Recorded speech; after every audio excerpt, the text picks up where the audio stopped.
one of Africa's biggest problems is during the harvest season, we harvest too much.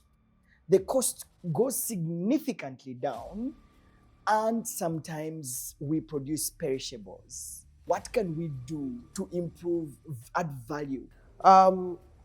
We don't have enough companies who are ready to offtake from these farmers at that period. And so even if the farmers wish to sell at harvest, the demand, right, to take it off them isn't there. How many local tomato processing do we have in this continent where we consume tomatoes, I believe, maybe more than everywhere else in the world? But I just let you know that whilst your tomatoes are perishing in the villages, you can always waltz to the supermarket and buy tinned tomatoes. Isn't it canned tomatoes?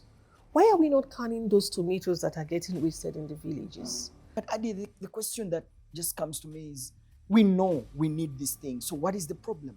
I think the problem is the entrepreneur. Not the problem, the missing piece is the incentive for someone to innovate in that space and create a business. That's the missing piece. Once you incentivize African youths to go and innovate in that space and plug out that gap, this continent will transform. It will shock you why we're not able to innovate across the agricultural value chain, solving those problems and creating business. We don't have financing. The agricultural sector receives the lowest share of financing. In the world, and in Africa it is worse. That again so that it's the agricultural sector receives the lowest investment in financing because it's deemed risky. Ag tech innovators are just beginning to try to change the mind of the world because no one wants to touch agriculture. So now we're saying that we need innovators who will create great businesses, but they need to be funded. But if you're in agriculture, then no one wants to touch you because you are in a risky sector.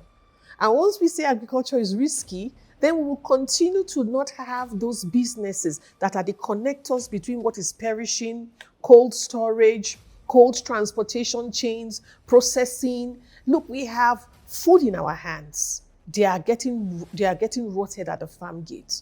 It's an opportunity, but we're importing food instead. So maybe I would ask again, do we really want to feed ourselves in this continent?